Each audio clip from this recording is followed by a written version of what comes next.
ప్రధాన ఎన్నికల కమిషనర్ రాజీవ్ కుమార్ నేతృత్వంలోని భారత ఎన్నికల సంఘం లోక్సభ ఎన్నికల 2024 షెడ్యూల్ను ప్రకటించింది. మొత్తం 7 దశల్లో ఈ ఎన్నికలు నిర్వహించనుండగా ఏప్రిల్ 19న మొదటి దశ, ఏప్రిల్ 26న రెండో దశ, మే 7న మూడో దశ, మే 13న నాలుగో దశ, ఇక మే 20న ఐదో దశ, ఇక మే 25న ఆరో దశ, జూన్ 1న ఏడో దశ ఎన్నికలు జరగనున్నాయి. ఇందులో మొదటి దశ 21 రాష్ట్రాల్లోని 102 స్థానాలకు ఎన్నికలు జరగనున్నాయి.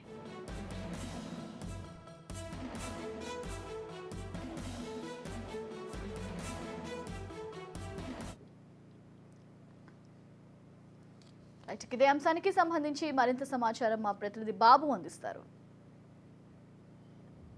లోక్సభ ఎన్నికల షెడ్యూల్ మొత్తానికి రిలీజ్ అయిందని చెప్పాలి. మార్చి 16న భారత ఎన్నికల సంఘం అయితే షెడ్యూల్ని రిలీజ్ చేసింది. దీనికి సంబంధించి మొత్తం 7 దశల్లో పోలింగ్ జరగనున్నట్టు ఎన్నికల అధికారులు అయితే తెలపడం జరిగింది. అయితే 7 దశల్లో ఒక్కొక్క డేట్లో ఒక్కొక్క పోలింగ్ జరగనుంది. అయితే మొదటి దశ పోలింగ్ మాత్రము ఏప్రిల్ 19న జరగనుంది.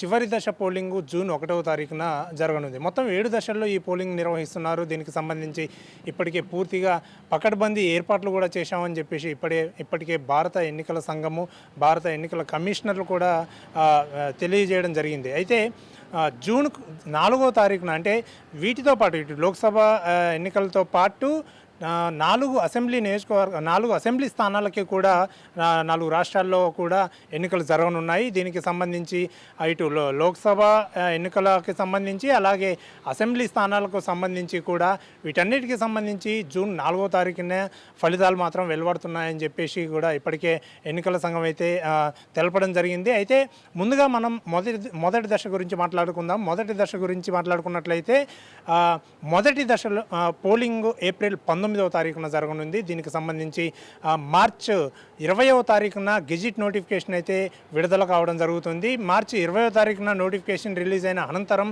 మార్చి 27వ తారీఖు వరకు దరఖాస్తుల స్వీకరణ ఉంటుంది. ఆ తర్వాత మార్చి 28వ తారీఖు దరఖాస్తుల పరిశీలన ఉంటుంది. అలాగే మార్చి 30వ తారీఖు ఎవరైతే పోటీ చేసే అభ్యర్థులు ఉంటారో వాళ్ళ అప్లికేషన్స్ విత్డ్రా చేసుకోవడానికి, ఉపసంహరణ చేసుకోవడానికి మార్చి 30వ తారీఖుగా నిర్ణయించడం జరిగింది. అయితే వీళ్ళందరికీ కూడా అంటే మొదటి దశలో దాదాపు 102 స్థానాలకి పోలింగ్ జరగనుంది. ఏప్రిల్ 19వ తారీఖు 21 రాష్ట్రాలకు సంబంధించి అంటే మొత్తం 21 రాష్ట్రాలకు గాను 21 రాష్ట్రాల్లో ఆయా స్థానాలు కలిపి 102 స్థానాలకి ఈ మొదటి దశ పోలింగ్ అయితే ఏప్రిల్ 19వ తారీఖున జరగబోతుంది. అయితే దీనికి సంబంధించి జూన్ 4వ తారీఖునే ఫలితాలు వెలువడుతున్నాయి. ఎందుకంటే మొత్తం 7 దశల్లో ఎన్నికలు జరిగినప్పటికీ కూడా జూన్ 4వ తారీఖునే అన్నిటికీ సంబంధించి ఫలితాలు అయితే వెలువడే అవకాశం ఉంది. అయితే ఈ మొదటి దశలో చూసుకున్నట్లయితే 21 స్టేట్స్కి సంబంధించి మొదటి దశ పోలింగ్ అయితే జరుగుతుంది ఏప్రిల్ 19వ తారీఖు.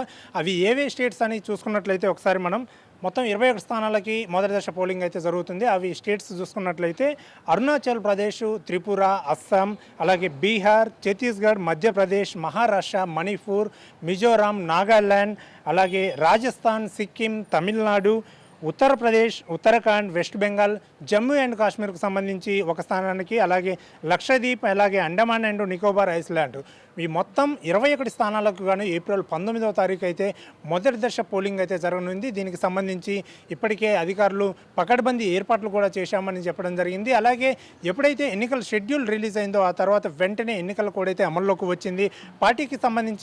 పార్టీలకు సంబంధించిన ప్రచారాలకు సంబంధించిన హౌటింగ్లు కానీ ఎటువంటి ఫ్లెక్సీలు కానీ ఎక్కడ కూడా ఉండకూడదని చెప్పేసి ఈ ఎన్నికల నియామావళి ప్రవర్తన కింద ఈ ఎన్నికల కోడ్ అయితే అమలు జరుగుతుంది. అలాగే ఎక్కడికక్కడ కూడా రాష్ట్రాల బార్డర్లో అంటే వివిధ రాష్ట్రాలకు సంబంధించి చెక్ పోస్టులు కూడా ఏర్పాటు చేయడం జరిగింది. అంటే ఎన్నికల నేపథ్యంలో మనీ ట్రాన్స్ఫర్ బాగా జరుగుతుంది కాబట్టి సో దీనికి సంబంధించి అధికారులు అయితే ఈసీ అయితే ప్రత్యేక ఫోకస్ అయితే పెట్టింది. కేంద్ర బలగాలు ఎక్కడికక్కడ కూడా రాష్ట్ర సరిహద్దుల్లో ఉన్నటువంటి చెక్ పోస్టుల్లో ఎప్పటికప్పటికి ముమ్మరంగా తనిఖీలు కూడా చేపడుతున్నారు. దానికి సంబంధించి అలాగే ఈ మొదటి దశ పోలింగ్ నుంచి మొదలుకొని అలాగే చివరి దశ పోలింగ్ ఏదైతే జూన్ 1వ తారీఖున చివరి దశ పోలింగ్ జరగనుందో అప్పటి వరకు కూడా మొత్తం కూడా పకడ్బందీగా ఏర్పాట్లన్నీ కూడా పూర్తి చేయడం జరిగింది. ఎక్కడ కూడా ఎలాంటి అవాంఛనీయ సంఘటనలు జరగకుండా కూడా ఈ ఎన్నికల పోలింగ్ అయితే ఎన్నికల నిర్వహణ సజావుగా సాగేలాగా అయితే ఏర్పాట్లు అయితే ఇప్పటికే పూర్తయ్యాయని చెప్పవచ్చు. మనం ఒకసారి చూసుకున్నట్లయితే ఈ లోక్సభ ఎన్నికల షెడ్యూల్ పూర్తయింది. అయితే ఓటర్ల విషయం కూడా భారత ఎన్నికల సంఘం అయితే విడుదల చేసింది. మొత్తం 92 కోట్ల మంది ఓటు హక్కు వినియోగించుకున్నారు ఈ లోక్సభ ఎన్నికలకు సంబంధించి. అలాగే కొత్త ఓటర్లకు సంబంధించి మనం చూసుకున్నట్లయితే 1,82,00,000 మంది కొత్త ఓటర్లు ఉన్నారు. అంటే మొదటిసారి వారు ఈ ఎన్నికల్లో పాల్గొనబోతున్నారు. వాళ్ళ ఓటు హక్కు అయితే వినియోగించుకొని పోతున్నారు అనుకొని చెప్పవచ్చు. అలాగే 12 లక్షల పోలింగ్ స్టేషన్స్ను అయితే భారత ఎన్నికల సంఘం అయితే ఏర్పాటు చేయడం జరిగింది. దీనికి సంబంధించి 55,000 ఈవీఎంలను కూడా ఏర్పాటు చేశారు. అలాగే ఏవైతే ఎన్నికలు జరుగుతున్నాయో ఈ ఎన్నికలకు సంబంధించి విధులు నిర్వహించే ఉద్యోగులు ఉన్నారు. వాళ్ళే దాదాపు 1.5 కోట్ల మంది ఉద్యోగులు ఈ ఎన్నికల విధుల్లో అయితే పాల్గొనబోతున్నారు.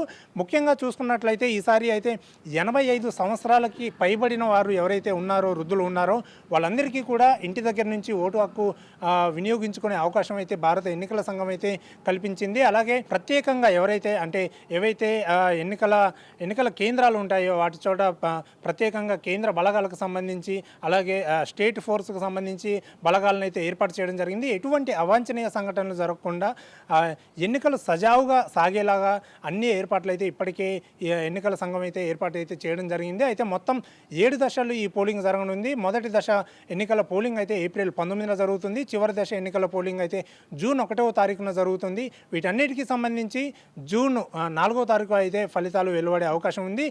గతంలో చూసుకున్నట్లయితే 2019లో ఇటు బీజేపీ కాంగ్రెస్ పోటాపోటీగా ఎన్నికల బరిలో అయితే నిలవడం జరిగింది. అయితే లాస్ట్ టైం 303 సీట్లతో బీజేపీ అయితే గెలుపొందింది. ఆ తర్వాత కాంగ్రెస్ అయితే ప్రతిపక్షంగా ఉన్నటువంటి కాంగ్రెస్ 52 సీట్లతో మాత్రమే సరిపెట్టుకుంది. ఈసారి మాత్రము ఎన్డీఏ కూటమి 400 సీట్లు 375కి పైగా సీట్లు గెలవడం కోసం అయితే బీజేపీ ప్రయత్నిస్తుంది. మరి ఈ అన్ని 7 దశల్లో పోలింగ్ నిర్వహించిన తర్వాత జూన్ 4వ తారీఖున అయితే ఫలితాలు వెలువడతాయి. మరి ఈసారి ఎవరికి ఎన్ని సీట్లు వస్తాయనేది మాత్రం సర్వత్రా ఆసక్తి అయితే నెలకొంది. ఇది మొదటి దశకు సంబంధించినటువంటి ఇన్ఫర్మేషన్. మిగిలిన 6 దశలకు సంబంధించి ఇన్ఫర్మేషన్ మరొక ఎపిసోడ్లో మాట్లాడుకుందాం.